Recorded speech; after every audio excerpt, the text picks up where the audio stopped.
उसके बाद ये वाली कनिष्ठ ब्लॉक प्रमुख साहब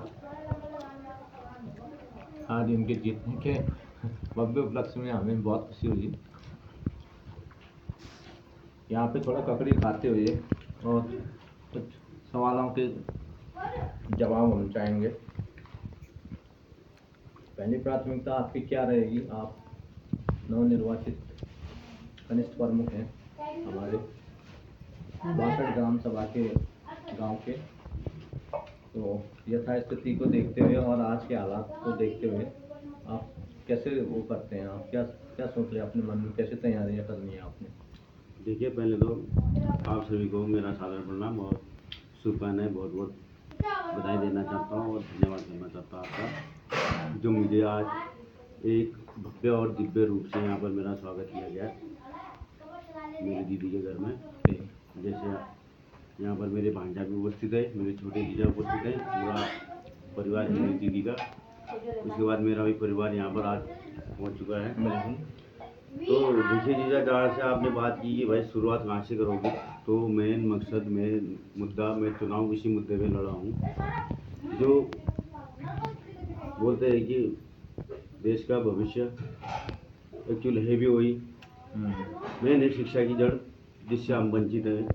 हम अपने आप को क्या पूरी ग्राम सभा की मांग है, सभी ठगा महसूस करते हैं। करते क्या है, ये हकीकत भी है। हर जगह मतलब जो कि शिक्षकों की कमी, स्वास्थ्य सुविधा की कमी, नेटवर्क की कमी, समस्या तो कई हैं, लेकिन काम भी चल रहा है। कई जगह समस्या का समाधान भी हो रहा है। हम ये नहीं कहते कि सरकार ने कुछ नहीं किया, कर रही है। सरकार का अलग अलग विभागों द्वारा अलग अलग मदों द्वारा कार्य प्रगति में है, चल रहा है। हम भी चाहते हैं कि इस बार जब हम नवनिर्वाचित जनप्रतिनिधि हैं तो हम चाहते हैं कि सभी गांव की समस्या एक है।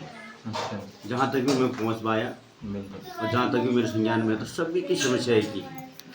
सभी शिक्षा के लेकर स्वास्थ्य, बिजली, पानी, नेटवर्क, सभी वंचित जैसा महसूस करते हैं। अच्छा। मैं अपने गांव की बात करूं तो दो टावर मेरे ग्राम सभा रांची में है। एक जियो का है और एक बीएसएनएल का है। प्रॉपर वार्तालाप हो ही नहीं पाती है। बीएसएनएल तो हमारे बोरा गांव में तो बिल्कुल लगता ही नहीं। और वहाँ पर क्या हो रहा है, नेपाली सिम यूज हो रहे हैं। फायदा किसको जा रहा है? नेपाल सरकार को जा रहा है। और जो हमारे टावर लगे उसका फायदा किसको जा रहा है? उसको भी नेपाल को जा रहा है। तो कई चीज़ें हैं, कई समस्याएं, कई चुनौतियां हैं। तो मेरा मानना ये है कि हम ज़्यादा से ज़्यादा सार्वजनिक कार्यों के ऊपर हम फोकस करें और जो कि उन कार्यों का हम शासन प्रशासन तक पहुँचाएँ और उसके बाद वहाँ से पास कर जनता के साथ और जनता का जो हम पर विश्वास, आशा, भरोसा करके हमको जो कि यहाँ तक पहुँचाया है, तो हम उनके समक्ष हर समस्या का समाधान करने के लिए तत्पर रहेंगे और तत्पर हैं। अभी तो हमारा शपथ ग्रहण नहीं हो पाया है। जब डेट आएगी, शपथ ग्रहण होगा, उसके बाद ही ये प्रशासक काल चला है। प्रशासक काल होने के बाद जब नई पंचायत का गठन होगा, फिर नए कार्य, नए एस्टिमेट बनेंगे, नए प्रस्ताव देंगे, तो उसके आधार पर हम जो मेन सार्वजनिक मुद्दे हैं उन पर फोकस देंगे। जैसे कि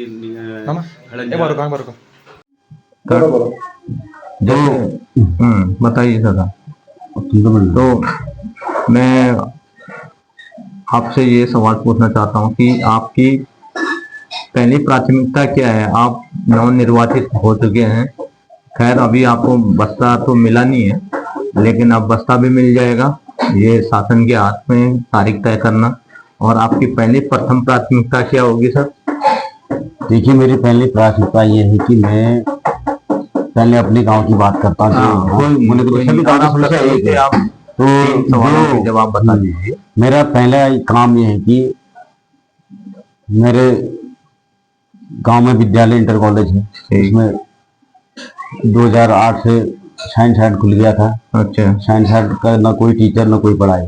नंबर 1 ये है मेरे सरकार से मांग। ठीक है। और इसके लिए कहीं से कहीं तक भी जाना, लड़ना पड़े मैं लड़ूंगा। ओके। और नंबर दूसरी बात है पूरे स्टाफ, जहाँ स्टाफों की बहुत कमी है। अच्छा, अभी हमारा एक नियमित है और 3 गेस्ट टीचर है हमारे पास। ठीक है। और जो कि इन शिक्षकों की मांग, और नंबर दूसरे में है नेटवर्क की सुविधा, ठीक है, नंबर तीसरे में है सड़कों का काम चल रहा है। ठीक है। तो अवरुद्ध चल रहे, किस कारण से चल रहे हैं, टेंडर फट चुका है और काम चालू हो चुका है, लेकिन तब भी क्या विभाग का क्या रवैया है, उसको 2-3 बार हमने उनको बता दिया है, तब भी वो अपने हरकत से बाज नहीं आ रहे। तो सुचारू ढंग से सड़क का काम हो जाए, तो ये 3-4 कनेक्टिविटियां ऐसी है जो सार्वजनिक विकास की गति को पकड़ेंगे। अच्छा, और बाकी निकास नाली, खड़ंजे और सीसी मार्ग, पुलिया, ये तो पंचायत से होंगे। ये जो बड़े बड़े लेवल के ठीक काम है। है, जो आपके स्तर के काम होंगे उन्हें आप हाँ, करेंगे। तो इन मुद्दों को मैं आगे ब्लॉक के माध्यम से, फिर डिस्ट्रिक्ट के माध्यम से, फिर राज्य के माध्यम से, बिल्कुल, फिर केंद्र सरकार की मदद से इन पर कार्य करने के लिए मैं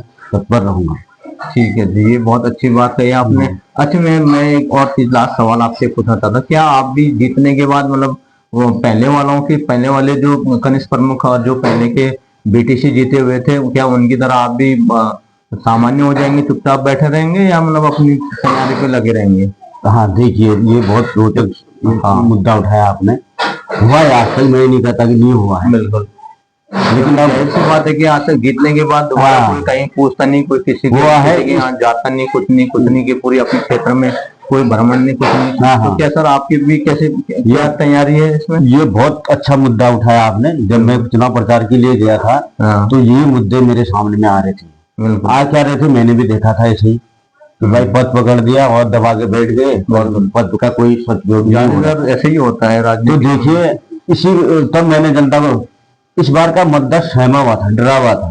ठीक, किसी के जोर जबरदस्ती से डरा हुआ नहीं था ठीक। कि भाई आगे वाले ने भी यही मुद्दे रखे थे, यही वो रखा था, फिर बाद में बनने के बाद वो दिखाई नहीं। बिल्कुल, और जितने वादे किए थे, पूरे नहीं किए। बिल्कुल, बिल्कुल, ये तो मैं भी नहीं कर सकता कि 100% सब वादे पूरे होंगे, ये तो मैं भी नहीं कर सकता हूँ। लेकिन उनकी अपेक्षा, मतलब जो कि कुछ तो परिवर्तन आएगा। अच्छा, चलो। और खुद आपको भी पता है, और मुझे 3 त्रिकोणीय श्रृंखला चला था, बिल्कुल, उसमें से मुझे मतलब जो कि है, बिल्कुल, अपना बहुमूल्य मत देकर मुझे विजय बनाया है। तो इसके लिए जो कि, और उससे पहले भी आप जानते हैं, कुछ तो मैंने समाज के लिए किया है, तभी तो कुछ इम्पोर्टमेंट में रहा हुआ है। बिल्कुल। उसके बाद मैंने ये पद ही लिया है कि काम करने के लिए, जनता की समस्या को, जनता की समस्या का समाधान करने के लिए ये पद दे रखा है। ये नहीं कि पद ले लिया और चुपचाप हो गया, ये सोने वाला नहीं हूँ। बिल्कुल, मैंने बचपन से भी संघर्ष किया है, और अभी भी जीवन संघर्ष का है, और संघर्ष में करते रहूंगा। ये संघर्ष ही मेरा जीवन है। चलो, बहुत बहुत धन्यवाद आपका, बहुत बहुत धन्यवाद। आप जनता की ऐसे सेवा करें, अपने पंचवर्षीय की सेवा करें, अपनी जनता को खुश रखें, ये मेरी कामना है आपके साथ। Thank you. धन्यवाद।